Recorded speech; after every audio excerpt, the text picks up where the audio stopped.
عزیز طلبہ، اب ہم اشعار کی طرف آتے ہیں، اشعار کی تشریح کرتے ہیں۔ فاطمہ تو آبروئے امت مرحوم ہے، ذرہ ذرہ تیری مشت خاک کا معصوم ہے۔ اس شعر میں شاعر علامہ اقبال اس عرب نوعمر لڑکی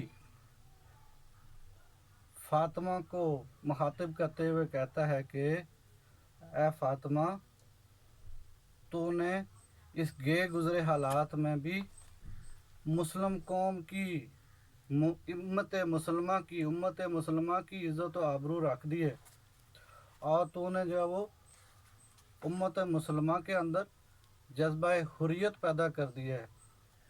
فاطمہ تو آبروئے امت مرحوم ہے، اے فاطمہ تو جو ہے وہ امت مسلمہ کی عزت و آبرو ہے، ذرہ ذرہ تیری مشت خاک کا معصوم ہے۔ مشت خاک کیا ہوتا ہے؟ مٹھی بھر مٹی، تو ذرہ ذرہ تیری مشت خاک کا معصوم ہے۔ تو اس طرابلس کی سرزمین کا ذرہ ذرہ جو ہے، اس کی مٹی جو ہے وہ اس بات کی گواہی دیتی ہے کہ تو بے گناہ تھی، اور تیرا جذبہ جو ہے وہ قابل رشک ہے، اور اس موقع پہ تو نے مسلم امت کو جگا دیا اور امت مسلمہ کے اندر جذبہ حریت پیدا کر دیا۔ یہ سعادت حور سرائی، یہ سعادت حور سرائی تیری قسمت میں تھی، غازیان دین کی سکائی تیری قسمت میں تھی۔ سعادت کیا ہوتا ہے؟ خوش نصیبی، خوش بختی، اور سکائی پانی پلانا۔ یہ سعادت حور سرائی تیری قسمت میں تھی، غازیان دین کی سکائی تیری قسمت میں تھی۔ شاعر علامہ اقبال فاطمہ بنت عبداللہ کو خراج تحسین پیش کرتے ہوئے کہتے ہیں کہ اے فاطمہ، یہ سعادت تیری قسمت میں لکھی ہوئی تھی، تیری قسمت میں یہ سعادت لکھی ہوئی تھی، اور تو بڑی خوش قسمت ہے کہ تو جو ہے وہ اس جنگ میں مسلمان سپاہیوں کو پانی پلانے کی ذمہ داری تو نے اٹھائی ہے، اور مسلمان قوم کے اندر نیا ولولہ اور نیا جوش پیدا کیا ہے۔ یہ جہاد اللہ کے راستے میں بے تیغ و سپر ہے، جسارت آفریں شوق شہادت کس قدر۔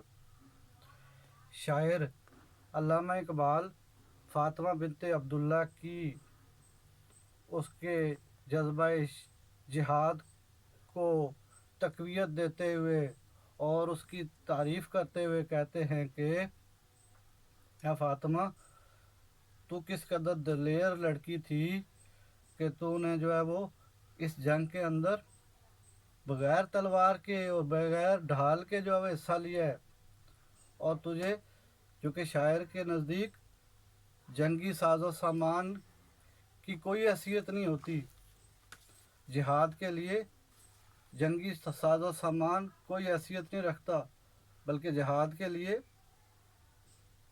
جذبہ شہادت اور جہاد کا جذبہ ہونا ضروری ہے۔ تو شاعر کہہ رہا ہے کہ یہ جہاد اللہ کے راستے میں بے تیغ و سپر ہے، جسارت آفریں شوق شہادت کس قدر۔ جسارت کیا ہوتا ہے؟ جرأت،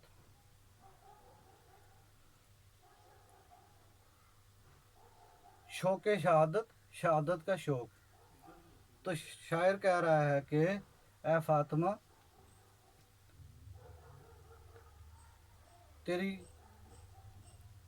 تیرے اس کارنامے پہ ساری قوم فخر کر رہی ہے کہ تو نے اس جنگ میں بے تیغ و سپر حصہ لیا ہے۔ تیغ کیا ہوتا ہے؟ تلوار، اور سپر کیا ہوتا ہے؟ ڈھال، جو دشمن کا حملہ روکنے کے لیے استعمال کی جاتی ہے، اسے کیا بولتے ہیں؟ سپر، ڈھال۔ تو شاعر یہ کہہ رہا ہے کہ اے فاطمہ، تیرے جذبے کو ہم سلام پیش کرتے ہیں کہ تو نے اس جنگ میں